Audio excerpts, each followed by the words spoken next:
26 जनवरी 2021, जहां दिन शुरू होते होते एक तरफ गणतंत्र दिवस की परेड, देश के अलग अलग राज्यों की झांकियां और देश की सैनिक शक्ति का रूप देखकर हर भारतीय का सर फक्र से ऊपर उठ रहा था। वहीं जैसे जैसे दिन आगे बढ़ने लगा तो दिल्ली की हिंसक घटनाओं और लाल किले पे तिरंगे का अपमान देखकर 120 करोड़ भारतीयों का सर शर्म से झुक गया। वो तिरंगा जिसकी शान बचाने के लिए सीमाओं पे खड़ा देश का सैनिक दुश्मन की गोली खाने से भी नहीं घबराता। वो तिरंगा जिसकी रक्षा करना हम सबको बचपन से सिखाया जाता है। वो तिरंगा जिसके नीचे आज भी राष्ट्रगान गाते समय नसों में एक रौश सा भर जाता है। उसी तिरंगे का अपमान पूरे देश और पूरी दुनिया ने देखा, वो भी 26 जनवरी के दिन।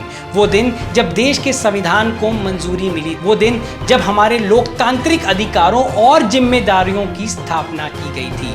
तकलीफ ये है कि सब अधिकारों की बातें करते हैं पर शायद अधिकारों के साथ साथ अपनी जिम्मेदारियों को भूल जाते हैं।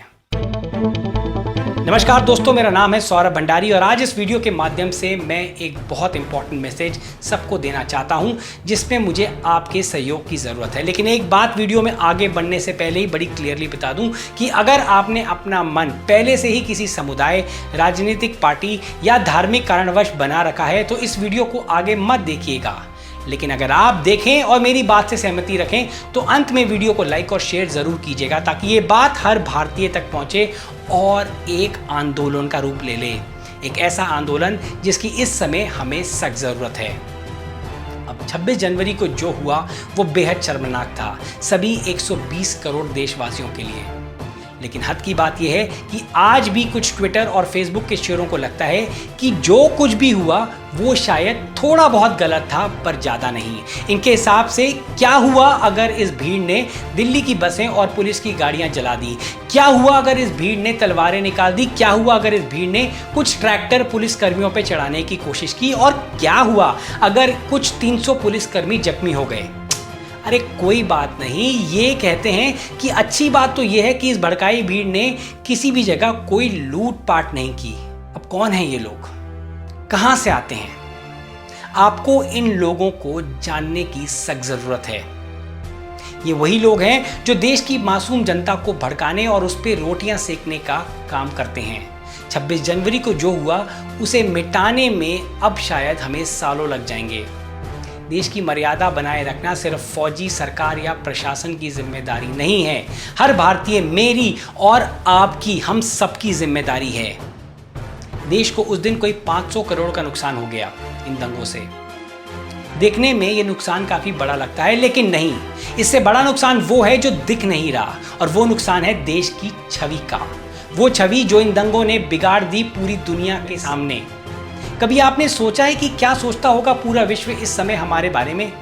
कौन सा टूरिस्ट आना चाहेगा ऐसे देश में जिसमें दंगे उसके गणतंत्र दिवस पर हो, वो भी तब जब सिक्योरिटी फोर्सेस सबसे हाई अलर्ट पे होती हैं? कौन सी विदेशी कंपनी निवेश करना चाहेगी ऐसे देश में जहां जब देखो प्रोटेस्ट या दंगे फसाद होते हो?